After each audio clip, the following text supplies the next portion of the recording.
Пожары. Напомним, за этот сезон в районе было зафиксировано 10 природных пожаров. Какие возгорания в лесах были наиболее опасными и как боролись, и главное, как остановили разгул стихии в Улусе, в материале нашего корреспондента Кюнне Антоновой. Лесные пожары в Нюрбинском районе начались с мая месяца. Из-за долгой сухой и жаркой погоды в июне уже была объявлена чрезвычайная ситуация по всему району. Самыми сложными оказались пожары под номером 4 в селе Кюндядя и пожар под номером 6 в селе Чукар.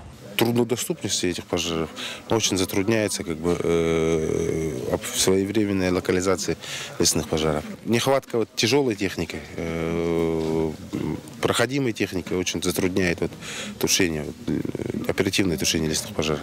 Но тем не менее, совместно с профессионалами, совместно с местным населением удалось потушить все пожары. Со стороны ФБУ «Авиалесохрана» в тушении лесных пожаров в Нюрбинском районе были задействованы десантники из Приволжской, Амурской, Баканской ПДГ.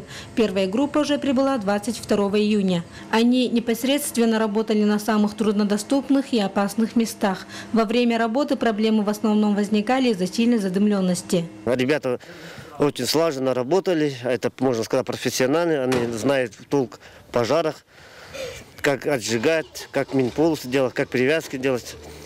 И вот хочу еще к моим остановиться. У меня тоже 13 АПСников работали, АПС Нюрбинского авиаотделения. Стоит отметить, что наряду с профессионалами трудились и местные жители. Около 500 добровольцев также сосредоточенно боролись против лесных пожаров. На днях общими усилиями все пожары были ликвидированы. И в торжественной обстановке со словами благодарности проводили десантников домой.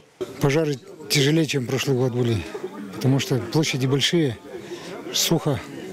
Толстая подстилка, отсутствие техники, потому что не загнать туда просто было. Пожары все уже потушены благодаря руководству, помощи руководства, лесничества, местного населения. Десантников давно уже ждут дома. А что ожидает Нюрбинский район в следующем году, еще неизвестно. Поэтому к следующему пожароопасному сезону будут готовиться тщательнее и заранее. Кюнне Антонова, Эдгар Николаев, НВК Саха, Нюрба.